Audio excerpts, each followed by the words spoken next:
નમસ્કાર વિદ્યાર્થી મિત્રો, ઓક્સફર્ડ સ્કૂલ ઓફ સાયન્સના કોમર્સ ડિપાર્ટમેન્ટમાં હું આપનું હાર્દિક સ્વાગત કરું છું. આપણે ધોરણ 12 એસપીસીસી વિષયની અંદર ચેપ્ટર બીજું શેરની ફેરબદલી અને શેરનું કાયદાકીય હસ્તાંતરણ વિશે અભ્યાસ કરી રહ્યા હતા. હવે આપણે એના વિશે જાણી ગયા કે શેર શું છે. શેર જે છે એમાં કઈ રીતેની ફેરબદલી કરવામાં આવે છે, શા માટેનું હસ્તાંતરણ કરવામાં આવે છે.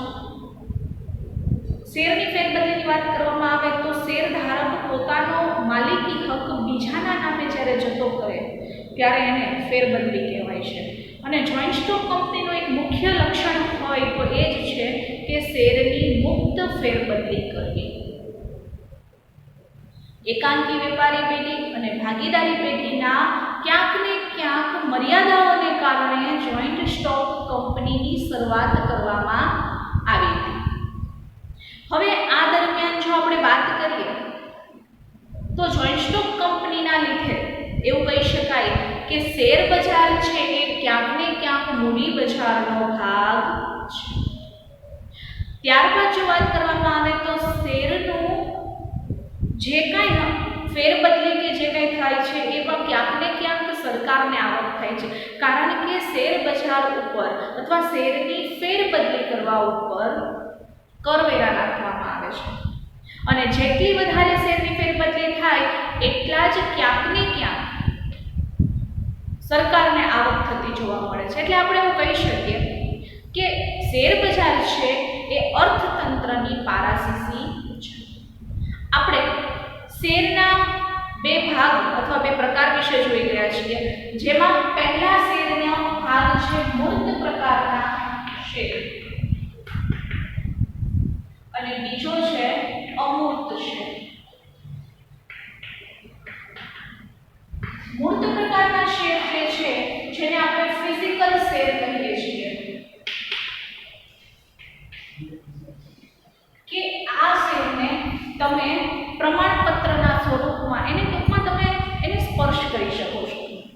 પ્રમાણપત્ર જે છે એ શેરનું આપવામાં આવે છે, એને દસ્તાવેજના રૂપમાં સાચવવામાં આવે છે. પરંતુ આ શેરની એક લિમિટેશન એટલે કે મર્યાદા એવી છે કે એને ચોરાઈ જવાનો, ફાટી જવાનો, આગથી એનો નાશ થવાનો અથવા તો ક્યાંક ને ક્યાંક કોઈ દુર્ઘટનાવશ એનો નાશ થઈ જાય એવા પ્રયત્નો રહે છે. એટલે આ મર્યાદાને કારણે ક્યાંક ને ક્યાંક ફિઝિકલ શેર જે છે એ લોકો ઓછા પસંદ કરે છે અને આની અવેજીમાં અમૂર્ત શેર એટલે કે ડીમેટ શેર જે છે એનું અસ્તિત્વ આવ્યું. આ જે ડીમેટ શેર છે એ શેર ધારકના ડીમેટ એકાઉન્ટમાં એટલે કે જે શેડ્યુલ બેંકમાં ડીમેટ ખાતું ખોલાવેલું છે એ ખાતાની અંદર પડ્યા રહે છે. આને ફાટી જવાની કોઈ બીક નથી, ચોરાઈ જવાની બીક નથી, અથવા તો આ કોઈ દુર્ઘટનામાં નાશ થવાની બીક નથી, ચોરી થઈ જવાની બીક નથી. આવી કોઈ પણ જાતની બીક વગર ડીમેટ એકાઉન્ટ દસ્તાવેજ તમને સાચવવાની પણ એને સંગ્રહ કરવાની પણ તમારે આવશ્યકતા નથી. હવે આજે આપણે જોવાનું છે કે શેર ફેરબદલી અંગે જોગવાઈઓ શું કરવામાં આવી છે. બંને પ્રકારના શેર માટેની નિયમન પત્રની કેટલીક જોગવાઈઓ છે. જો આ જોગવાઈની વાત કરવામાં આવે તો પ્રથમ જોગવાઈ એ છે કે શેર ફેરબદલી ફોર્મ ભરવું પડે છે. સર્વપ્રથમ શું છે? શેર ફેરબદલી ફોર્મ. શેર ફેરબદલી ફોર્મ જે છે એ ભરવામાં આવે છે. વિશિષ્ટ પ્રકારના જે શેર છે, શેર ધારકનું નામ, એનું સરનામું, શેર પ્રમાણપત્રનો ક્રમાંક, જેને શેર ફેરબદલી કરવાના છે એ વ્યક્તિનું નામ, આ બધી જ વસ્તુઓનો સમાવેશ અંદર કરી અને સ્ટેમ્પ ડ્યુટી લગાડી અને પછી શેર ફેરબદલી ફોર્મ જે છે એ ત્યાં આપવામાં આવે છે. એટલે એની જોગવાઈમાં પ્રથમ શેર ફેરબદલી ફોર્મ જે છે એ તમારે આપવું અનિવાર્ય બની જાય છે. એના પછીના જો બીજી જોગવાઈની વાત કરવામાં આવે તો બીજી જોગવાઈ એવું કહે છે કે શેર પ્રમાણપત્ર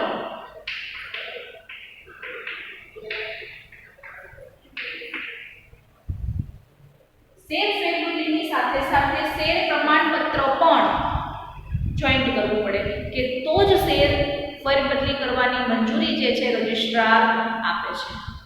સર્વપ્રથમ શેર ફેરબદલી ફોર્મ એની સાથે શેરનું પ્રમાણપત્ર જે છે એ તમારે સાથે જોડવું પડે છે. એટલે કોઈ પણ પ્રકારની છળ કપટ કરતા બચી જઈએ. કારણ કે ઘણી વખત એવું થતું હોય કે બનાવટી પ્રમાણપત્રો જે છે એ પણ રજૂ કરેલા હોય છે અને એના કારણે ઓરિજિનલ જે શેરપત્ર છે એની પણ ક્યારેક માંગણી કરવામાં આવે છે. એટલે પહેલું છે શેર ફેરબદલી ફોર્મ, બીજું છે શેરનું પ્રમાણપત્ર, ત્રીજું છે બાકીના હપ્તા.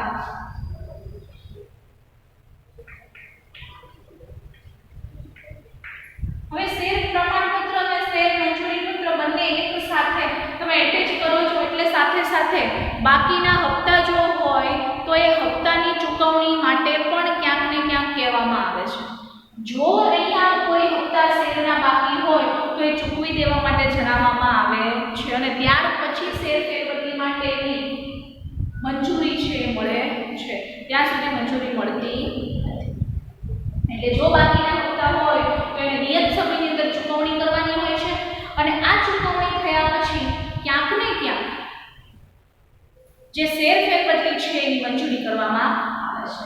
ત્યારબાદ આપણે જોઈએ ચોથું તો કે વાંધા અરજી. અહીંયા એક પણ પ્રકારની વાંધા અરજીઓ હોવી જોઈએ.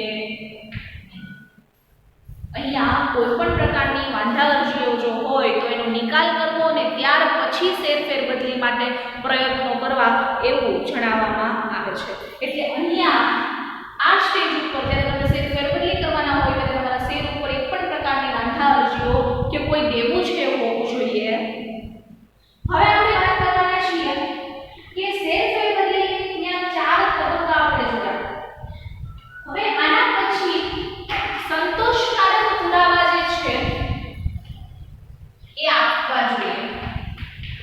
સંતોષકારક પુરાવા એટલે કેવા પુરાવાઓ કે જે ક્યાંક ને ક્યાંક શેર ફેરબદલી જે છે બનાવટી તરીકેથી નથી થતી અને આ જે શેર ફેરબદલી છે એ ક્યાંક ને ક્યાંક બંને પક્ષોની સહમતિથી થાય છે. એની માટે બંને પક્ષકારોની સહી કરેલું પત્રક હોવું જોઈએ, બંનેની પોતાની મંજૂરી છે એવું હોવું જોઈએ અને છતાં જો કોઈ પુરાવા માંગે તો એ બધા પુરાવા રજૂ કરવા. એટલે પહેલા તો આપણે પુરાવા શેર ફેરબદલી ફોર્મમાં છાપી દીધા હોય, પછી શેર પ્રમાણપત્ર આપ્યા હોય, સાથે શેર મંજૂરી પત્ર આપ્યું હોય, સાથે બાકીના હપ્તા અને વાંધા અરજી નથી એવું આપણે જાહેર કરેલું હોય, સાથે સંતોષકારક પુરાવાઓ જે છે એ આપવા જોઈએ. ત્યારબાદ છઠ્ઠું છે કે લિયન હક. આપણે આના અગાઉના પાઠની અંદર ભણી ગયા છીએ કે લિયન હક. લિયન હકનો અર્થ થાય છે વિશેષ હક અથવા વિશેષ અધિકાર.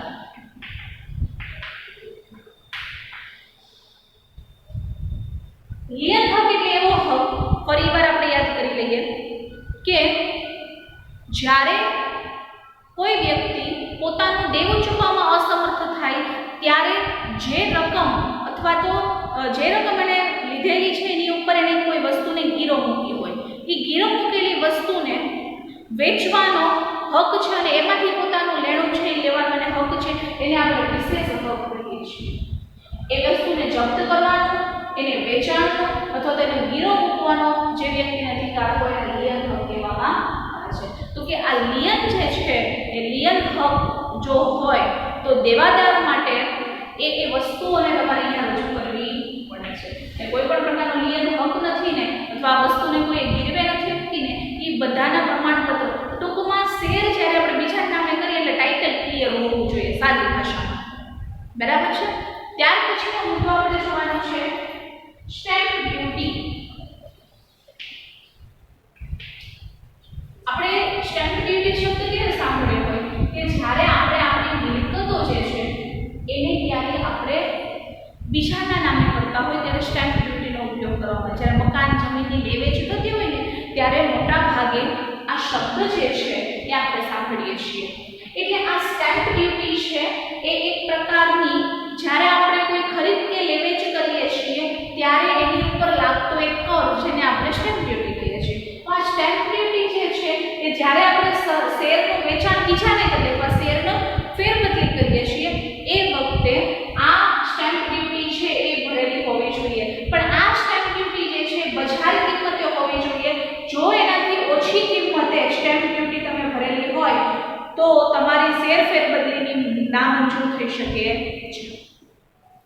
આ સ્ટેમ્પ ડ્યુટીથી ઓછી સ્ટેમ્પ ડ્યુટી ભરેલી હોય એટલે શેર અરજી નામંજૂર થઈ શકે છે. ટૂંકમાં બજાર કિંમતે શેર સ્ટેમ્પ ડ્યુટી જે છે ભરેલી હોવી જોઈએ. ત્યારબાદનો 8મો મુદ્દો છે કે નવા શેર ધારકને શેર પ્રમાણપત્ર આપવા. નવા શેર ધારકને શેર પ્રમાણપત્ર આપવા. હવે જે તે વ્યક્તિ જો નવો શેર ધારક હોય તો વધીને 1 માસના સમયગાળાની અંદર એટલે કે 1 મહિનાની અંદર એને પ્રમાણપત્ર છે ઇસ્યુ કરી દેવું પડે. એટલે જો જૂના હોય એનો કોઈ પ્રશ્ન નથી, પરંતુ નવા શેર ધારકો હોય તો 1 માસમાં શેર પ્રમાણપત્ર જે છે એને આપી દેવું પડે. ત્યારબાદ 9મો મુદ્દો આવે છે આપણે કે શેર ફેરબદલીનો અસ્વીકાર કોણ ક્યારે થઈ શકે છે. ઘણા સંજોગો એવા હોય છે કે જ્યારે રજિસ્ટ્રારે ફેરબદલીની મનાઈ ફરમાવી હોય તો એ સમયગાળા દરમિયાન શેર ફેરબદલીનો અસ્વીકાર છે થઈ શકે છે. આપણે એવું વિચારીએ કે નહીં શેર ફેરબદલી મારે કરવી છે, પણ ઘણા એવા સંજોગો થઈ જાય કે જે વખતે શેરની ફેરબદલી પર રોક લગાવવામાં આવી હોય અથવા રજિસ્ટ્રારે શેર ફેરબદલી જે છે એની ઉપર સંપૂર્ણપણે મનાઈ ફરમાવી દીધી હોય તો એવા સંજોગોની અંદર શેર ફેરબદલીનો અસ્વીકાર થાય છે. એટલે આપણે એ પણ પરિસ્થિતિમાં તૈયાર રહેવું જોઈએ. કોરોનાની મહામારી ચાલતી અત્યારે ચાલે છે તો ઘણા સમય સુધી અત્યારે તો જો કે શેર બજાર ચાલુ થઈ ગયું છે, પરંતુ ઘણા સમય સુધી આ શેર બજારને બધું બંધ રહેલું. વૈશ્વિક માર્કેટો બંધ રહી અને વૈશ્વિક બજારો જ્યારે બંધ રહી ત્યારે શેર બજાર પણ બંધ હતું. એ સંજોગોની અંદર રજિસ્ટ્રારે શેર અરજીઓ જે છે અથવા શેર ફેરબદલી માટેનો અસ્વીકાર કરેલો હોય છે. એટલે એ વખતે એને મનાઈ ફરમાવી હોય ત્યારે આપણે શેર ફેરબદલી જે છે કરી શકતા નથી. હવે આપણે 10મો મુદ્દો જોવાનો છે જે કહે છે કે નિયમન પત્રની જોગવાઈ. આપણને ખબર છે આ મુદ્દો તો બધામાં આવે ને નિયમન પત્રની જોગવાઈ અનુસાર ફેરબદલી થઈ શકે છે. આ કોણ રજિસ્ટર આપણે ઉપર જોયું કે ફેરબદલીનો અસ્વીકાર ક્યારે થઈ શકે છે કે જ્યારે કોઈ પણ પ્રકારની કોઈ પરિસ્થિતિ એવી નિર્માણ થઈ હોય કે જ્યારે રજિસ્ટ્રારે જેને ના પાડી દીધી હોય ત્યારે એ સંજોગોની અંદર શેર ફેરબદલી છે થઈ શકતી નથી. હવે જો આપણે વાત કરીએ તો નિયમન પત્રની જોગવાઈ, તો એ નિયમન પત્રની જોગવાઈ અનુસાર એની આખી પ્રક્રિયા જે છે એ કરવામાં આવે છે અને એના આધારે શેર મંજૂર કરવામાં આવે છે. ત્યારબાદ એવું આવે છે કે સભ્ય પત્રકમાં નોંધ. સભ્ય પત્રકમાં નોંધ જ્યારે શેર ફેરબદલી મંજૂર થઈ જાય છે ત્યારે સભ્ય પત્રકમાંથી જે જૂના શેરધારક હોય એનું નામ છે રદ કરવામાં આવે છે અને નવા શેરધારકનું નામ સભ્ય તરીકે ઉમેરવામાં આવે છે. એટલે આપણે એવું કહી શકીએ કે સભ્ય પત્રકમાં એની નોંધ કરવામાં આવે છે. ત્યારબાદનો મુદ્દો આપણે સમજાઈ ગયો છે કે સભ્ય પત્રકમાં નોંધ જે છે એ ક્યાંક ને ક્યાંક હસ્તાંતરણની પ્રક્રિયા પૂરી થાય ત્યાં સુધી કોઈ પણ વ્યક્તિનો હક રહે છે. ડિવિડન્ડનો હક. ડિવિડન્ડનો હક પણ એક રીતે છે. અહીંયા સભ્યપત્રકમાં નોંધ ક્યાં સુધી રહે છે તો કે જ્યાં સુધી હસ્તાંતરણની પ્રક્રિયા અથવા તો શેર ફેરબદલી થઈ ન જાય ત્યાં સુધી શેરધારકનું નામ સભ્યપત્રકમાં ચાલુ રહે છે. જેવી એની ફેરબદલીની પ્રક્રિયા પૂરી થાય અને ઓલાના નામે શેર છે એ ટ્રાન્સફર થઈ જાય એટલે કે શેર હસ્તાંતરણ થઈ જાય એટલે તરત જ જે નવા શેરધારક છે એનું નામ ઉમેરવામાં આવે છે અને જૂના શેરધારકનું નામ રદ કરવામાં આવે છે. ત્યાં સુધી એને ડિવિડન્ડનો હક પણ મળવાપાત્ર છે. જ્યાં સુધી આખી ફેરબદલીની પ્રક્રિયા ન પૂર્ણ થાય ત્યાં સુધી ડિવિડન્ડનો હક છે એને મળવાપાત્ર. ત્યાર પછી આપણે નંબર 1 ઉપર જોવા જઈએ તો એકલ વ્યક્તિ કંપનીના સંદર્ભમાં એકલ વ્યક્તિના સંદર્ભમાં હવે કોઈ એક જ વ્યક્તિ છે એ કોઈ હસ્તાંતરણની પ્રક્રિયા નથી કરી અને એકમાત્ર વ્યક્તિ છે અને એનું મૃત્યુ થાય છે તો શું? તો અંદર એનો વારસદાર જે છે, એને જે વારસદાર નિમેલો છે એ શેરધારક બને છે. પણ એની માટે પહેલા તો એને જાણ કરવામાં આવે છે. એનો વારસદાર છે એ શેરધારક બને છે. કંપની દ્વારા અથવા તો બોર્ડ ઓફ ડિરેક્ટર દ્વારા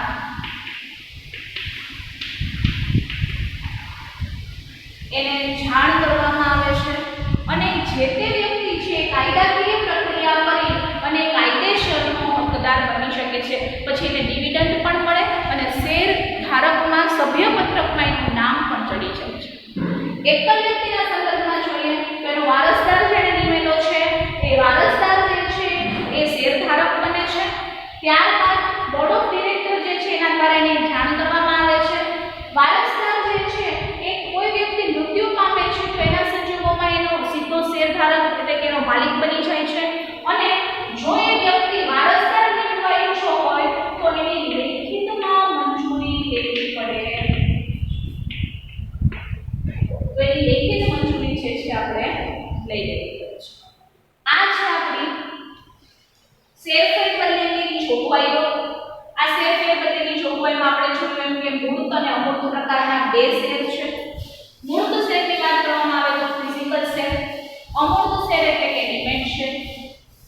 મૂર્ત શેર જે છે પ્રમાણપત્રના સ્વરૂપમાં હોવાથી ક્યારેક એવું બની જાય કે પ્રમાણપત્ર ફાટી જાય, ચોરાઈ જાય. ઘણી વખત આ પ્રમાણપત્ર જે છે એ ક્યાંક ને ક્યાંક આગમાં નાશ પામવાનો કે પછી કોઈ પણ દુર્ઘટનાવશ એનો સંગ્રહ થઈ શકતો નથી એવો ડર સતત એ છે સમાયા કરે છે. તો એ સંજોગોની અંદર ડિમેટ શેર જે છે એ અસ્તિત્વમાં આવે છે અને આપણે અમૂર્ત શેર કહીએ છીએ. આ ડિમેટ શેર જે છે એ કોઈ પણ શેરધારકના ડિમેટ ખાતાની અંદર રહે છે. એની જોગવાઈ જોવામાં આવે તો એની જોગવાઈમાં પહેલું છે શેરફેર બદલી ફોર્મ. તો કે શેરફેર બદલી ફોર્મ અને સાથે મંજૂરી પત્ર છે એ આપવું પડે છે. શેરફેર બદલી ફોર્મની અંદર શેરધારકનું નામ, એનું સરનામું, શેર ધારણ કરનાર વ્યક્તિનું નામ, એનું સરનામું, સાથે શેર પ્રમાણપત્રનો ક્રમાંક, શેર મંજૂરી પત્ર આ બધું જ મોકલવું પડે છે. ત્યારબાદ બીજું શેર પ્રમાણપત્ર એટલે કે શેરફેર બદલી ફોર્મની સાથે શેરનું પ્રમાણપત્ર આપવું પડે છે. તો એના નંબરના અને કેટલા શેર છે એની ત્યાંથી ખ્યાલ આવી શકે. ત્યારબાદ જોઈએ તો કે બાકીના હપ્તા. તમે જ્યારે શેરફેર બદલી માટે અપ્લાય કરો છો એ વખતે અથવા અરજી કરો છો એ વખતે તમારી પાસે તમારા જે શેર છે એની પર કોઈ પણ પ્રકારના હપ્તા છે બાકી હોવા જોઈએ નહીં. અને વાંધા અરજી જે છે કોઈ પણ હોવી જોઈએ નહીં. પાંચમું છે સંતોષકારક પુરાવા એટલે કે બંને પક્ષકારો સહમતિથી જે કાર્ય કરે છે એના સંતોષકારક પુરાવા જે છે આપવા પડે છે. ફોટા અને સહીવાળા સાથે સાથે બંને પક્ષકારોની મંજૂરી છે એવું લેખિતમાં પ્રમાણિત કરેલું હોવું જોઈએ. લિયંક અથવા વિશેષ હક. તો કે કોઈ પણ વ્યક્તિને જે મિલકત ઉપર એ ધિરાણ કરે છે એને ગીરો મૂકવાનો, એને વેચવાનો, એને જપ્ત કરવાનો કે કબજામાં લેવાનો અબાધિત અધિકાર છે જેને આપણે લિયંક હક કહીએ છીએ. આવો લિયંક હક જે છે એની ઉપર વિશેષ છે આપી શકે છે. ત્યારબાદ સ્ટેમ્પ ડ્યુટી. તો કે સ્ટેમ્પ ડ્યુટી છે બજાર કિંમતે એને ચૂકવેલી હોવી જોઈએ. જો પ્રમાણપત્રની સાથે સ્ટેમ્પ ડ્યુટી ભરીને ન ચૂકવેલી હોય અથવા તો ઓછી ચૂકવેલી હોય તો શેરની ફેરબદલી રદ થઈ શકે છે અથવા શેર નામંજૂર થઈ શકે છે. ત્યારબાદ નવા શેરધારકને શેર પ્રમાણપત્ર. વધુમાં વધુ 1 મહિનાની અંદર નવા શેરધારકને શેર પ્રમાણપત્ર જે છે આપી દેવું પડે છે. ત્યારબાદ ફેરબદલીનો અસ્વીકાર. ઘણી વખત એવું થાય છે કોઈ પરિસ્થિતિનું નિર્માણ એવું થાય ત્યારે રજિસ્ટ્રાર પોતે જ શેર ફેરબદલી ઉપર મનાઈ ફરમાવે છે અથવા રોક લગાવી દે છે. તો એટલા સમયગાળા દરમિયાન તમે શેર ફેરબદલીની અરજી ખૂબ સારી રીતે કરેલી હોવા છતાં તમે એ શેર ફેરબદલી કરી શકતા નથી. ટૂંકમાં જ્યારે એ પરિસ્થિતિનું નિર્માણ થાય કે શેરની ફેરબદલી ઉપર રોક આવી જાય ત્યારે આ ફેરબદલીનો અસ્વીકાર થઈ શકે છે. ત્યારબાદ છે 10મું નિયમન પત્રની જોગવાઈ. તો કે શેર ફેરબદલી અંગે નિયમન પત્રની જોગવાઈ છે એને તપાસવી જોઈએ. એની ફેરબદલીના આધારે એના નિયમન પત્રની ફેરબદલીઓના આધારે આ કાર્ય જે છે કરવામાં આવે છે.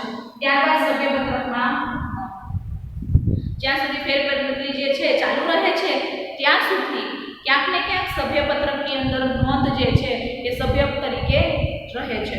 જેવી ફેરબદલી પૂર્ણ થાય શેરનું હસ્તાંતરણ થઈ જાય એટલે કે ટ્રાન્સફર થઈ જાય એવું તરત જ જે તે વ્યક્તિ જે છે એ શેરધારકમાંથી પોતાનું નામ રદ કરી અને નવા શેરધારકનું નામ જે છે એ ઉમેરવામાં આવે છે.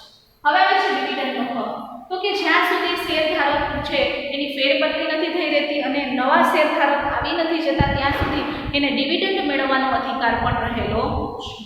ત્યારબાદ એકલ વ્યક્તિના સંદર્ભમાં જો કોઈ વ્યક્તિ એકલી હોય અને આકસ્મિક કોઈ સંજોગો કારણસર મૃત્યુ પામે છે તો એનો વારસદાર જે છે એ શેરધારક બને છે. ત્યારે એ શેરધારકની એક પ્રક્રિયા થાય છે અને એમાં નવો વારસદાર જે છે અથવા એનો પુત્ર અથવા તેનું સંતાન અથવા જેને વારસદાર નોમેલો છે એ જે છે એ વ્યક્તિ પોતે વારસદાર બને છે. સાથે બોર્ડ ઓફ ડિરેક્ટર જે છે એ વારસદારને લેખિતમાં જાણ કરે છે અને લેખિતમાં મંજૂરી લઈ અને એના કોઈ વારસદાર નીમવાની પ્રક્રિયા કરવાની હોય તો પણ અહીંયા કરવામાં આવે છે. આ વાત થઈ માત્ર ને માત્ર શેર ફેરબદલી અંગેની જોગવાઈ. હવે આપણે જોવાનું છે શેર ફેરબદલી અંગેની વિધિ શું છે અથવા તો એની પ્રક્રિયાઓ.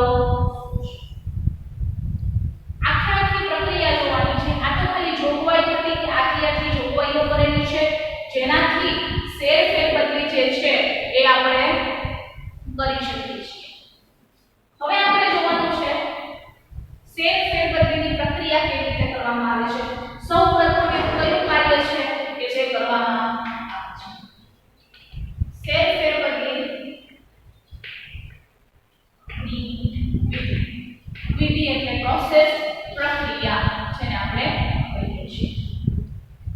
શેર ફેરબદલીની આખી પ્રોસેસમાં પહેલી પ્રોસેસ છે શેર ફેરબદલી જે છે એમાં સંપૂર્ણ શેરની મૂર્ત વિધિ, મૂર્ત શેર માટેની વિધિ આપણે જોવાની છે. આપણે જોયું કે મૂર્ત અને અમૂર્ત બંને શેર માટે અને બંને શેરના પ્રકાર અલગ હોવાથી બંનેની વિધિ પણ થોડીક અલગ હોવાની છે. બંનેમાં થોડીક સામ્યતા છે પણ થોડી ભિન્નતા પણ છે. હવે આપણે જોઈએ સંપૂર્ણ શેર માટે. ઘણી વખત એવું થાય છે કે કોઈ વ્યક્તિ પોતાના સંપૂર્ણ શેર આપતા નથી. સંપૂર્ણ શેર માટે તમારે બધા શેર આપી દેવા છે તો તમારે શું વિધિ કરવી એ જોઈએ અને આપણે આંશિક શેર માટે શું વિધિ કરવાની છે એ પણ આપણે જોવાની છે. સંપૂર્ણ શેર એટલે કોઈ વ્યક્તિ પાસે 50 શેર પડેલા છે અને 50 કાઢી નાખે છે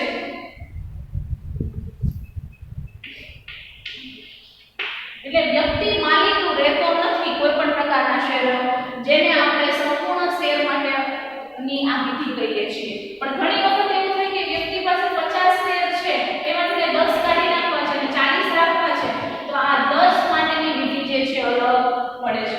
તો આપણે આ વસ્તુમાં જોવાની છે કે શેર ફેરબદલી જે છે એમાં મૂર્ત શેર અને એમાં ખાસ કરીને સંપૂર્ણ શેરની ફેરબદલીની વિગત આપણે જોવાની છે.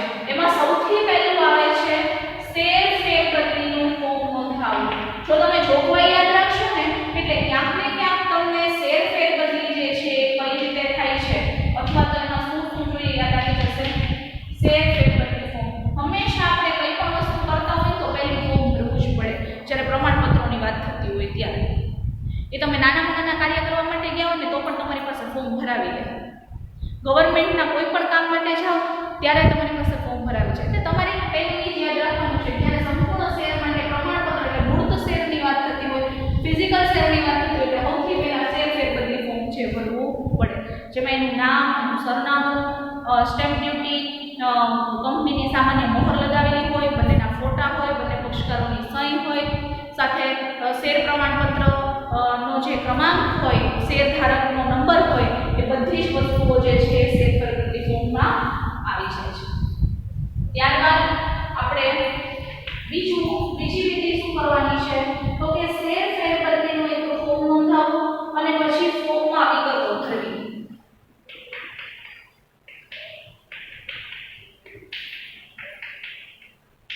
પહેલા તો આ ફોર્મ છે ને નોંધાવવાનું છે એટલે કે એની નોંધણી કરાવવી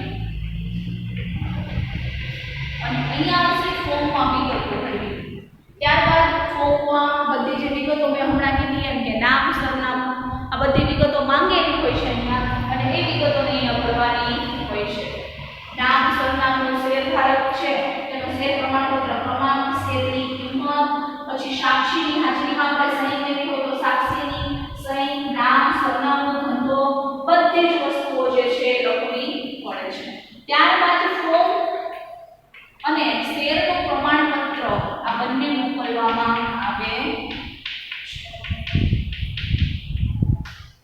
ફોર્મ મોકલવાનું હોય છે અને સાથે આ જે શેરનું પ્રમાણપત્ર જે ફિઝિકલ ફોર્મમાં છે એટલે કે મૂર્ત પ્રમાણના શેર જે છે એની અંદર ક્યાંક ને ક્યાંક આ ફોર્મ અને પ્રમાણપત્ર બંને સાથે મોકલવા પડે છે. એટલે પહેલું તમને ખ્યાલ આવી જશે કે શેર ફેરબદલીનું ફોર્મ નોંધાવવું, પછી એમાં વિગતો ભરવી, વિગતો ભર્યા પછી ફોર્મ અને પ્રમાણપત્ર જે છે એને મોકલવામાં આવે છે. ત્યારબાદ આપણે જોવાનું છે ફોર્મ મોકલ્યાની પહોંચ જે છે એ મેળવવી. પહોંચ એટલે કે રિસીપ્ટ.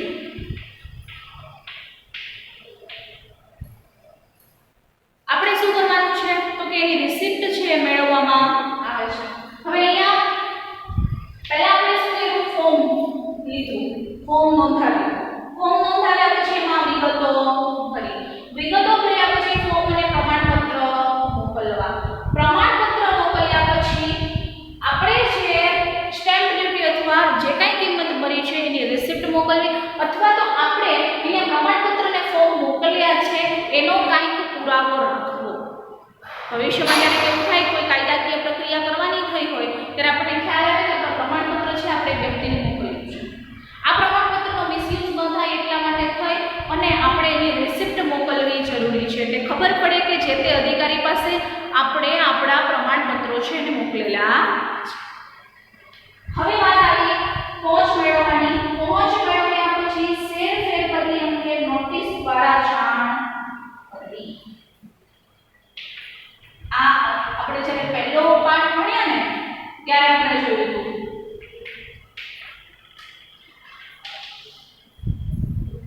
કે નોટિસ મોકલવામાં આવે. જ્યારે શેર જપ્તી કરવાની હોય, શેર સોંપણી હોય, કોઈ પણ પ્રક્રિયામાં ક્યાંક ને ક્યાંક નોટિસનો ઉપયોગ કરવામાં આવે છે. હવે આપણને એમ થાય કે આ નોટિસનો ઉપયોગ ક્યાં કરવામાં આવે છે? તો આ નોટિસ જે છે એ ક્યાંક ને ક્યાંક એક વિશેષ પ્રકારની પ્રક્રિયા છે. કારણ કે બંને પક્ષકાર છે એણે પોતાની મરજીથી આ કરી. પણ ઘણી વખત એવું થાય કે શેરના બનાવટી પત્રકો પણ બની જતા હોય છે અને એનો એને સ્વપ્ને પણ ખ્યાલ હોતો નથી.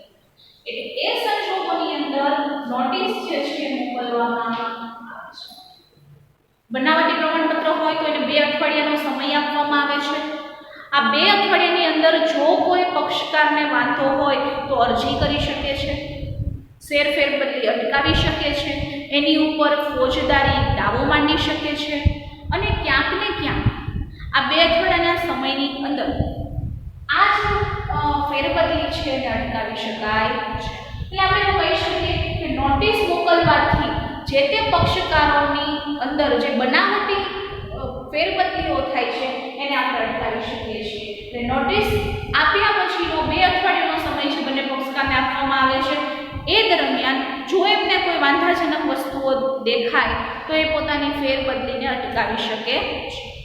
ત્યારબાદ મુદ્દો આવે છે શેર ફેરબદલી અંગેની પત્રકમાં નોંધ કરવી.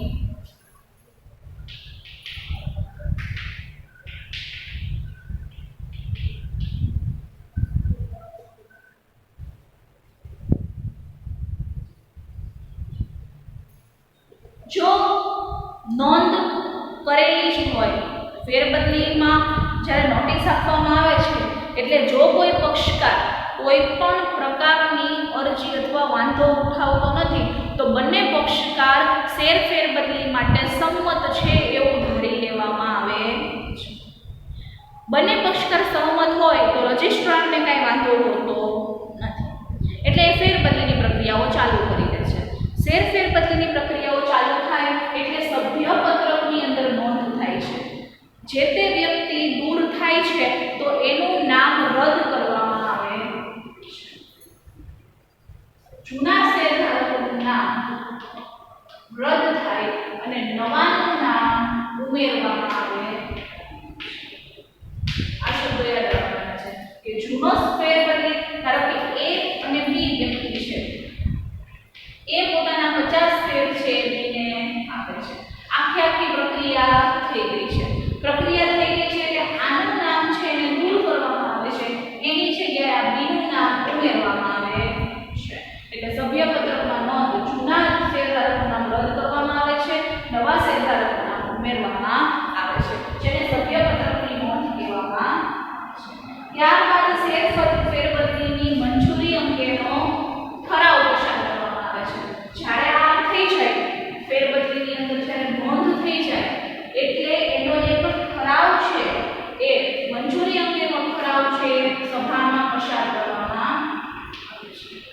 મંજૂરી અંગેનો ઠરાવ.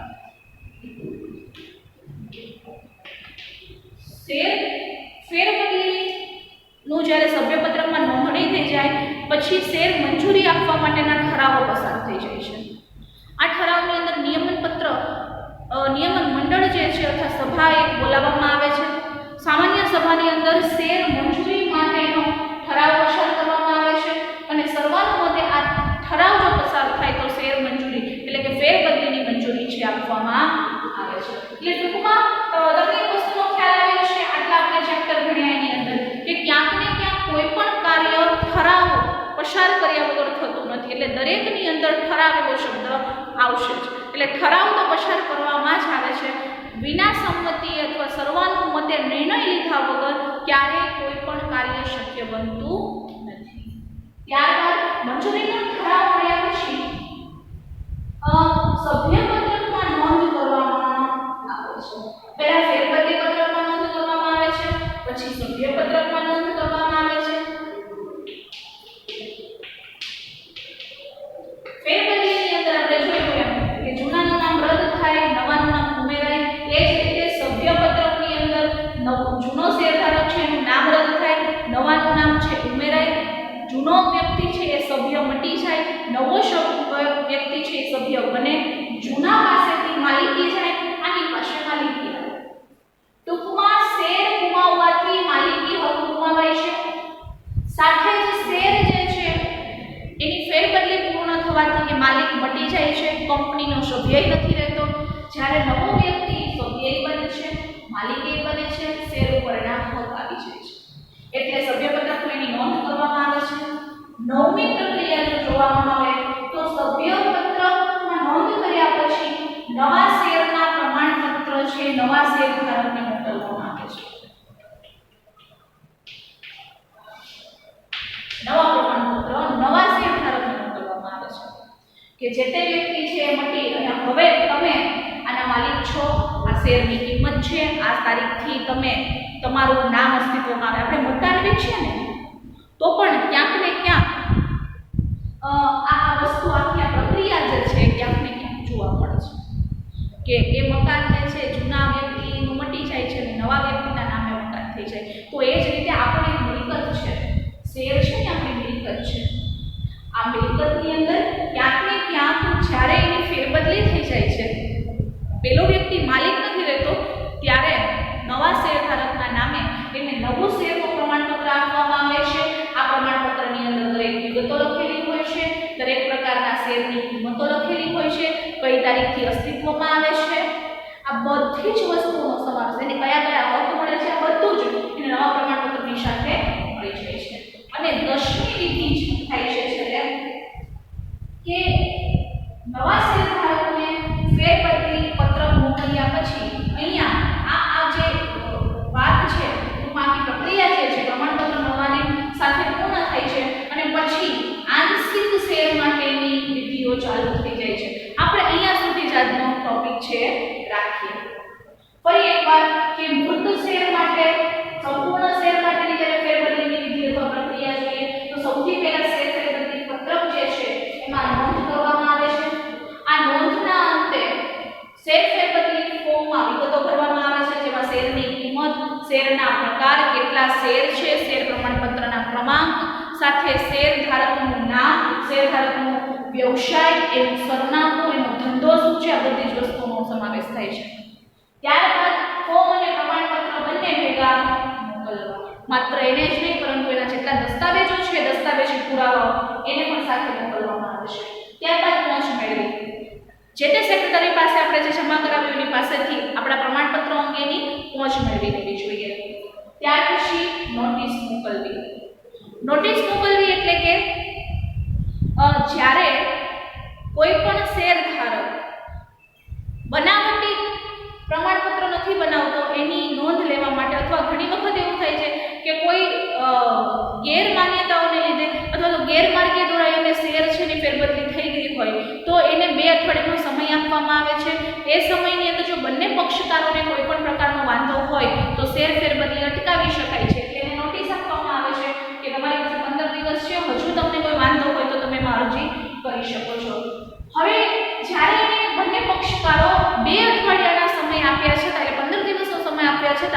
જ્યારે કોઈ પ્રક્રિયા નથી કરતા ત્યારે ફેરબદલી પત્રકમાં નોંધ કરવામાં આવે છે કે કોઈ એક ભાઈએ બીજા ભાઈની શેરને ફેરબદલી કરવા માટેની મંજૂરી માંગે છે અથવા તો એની ફેરબદલી કરવા માટેની નોંધ કરવામાં આવે છે કે આટલા વ્યક્તિઓ જે છે, કોઈ એક વ્યક્તિ તો હોય કે ઘણા બધા વ્યક્તિઓ હોય, તો એમણે શેર ફેરબદલી કરવા માટેના અમુક સંજોગો અને અમુક પ્રકારના જે શેર જે છે એ બીજાના હસ્તકે આપવા માંગે છે, એની નોંધ કરવામાં આવે.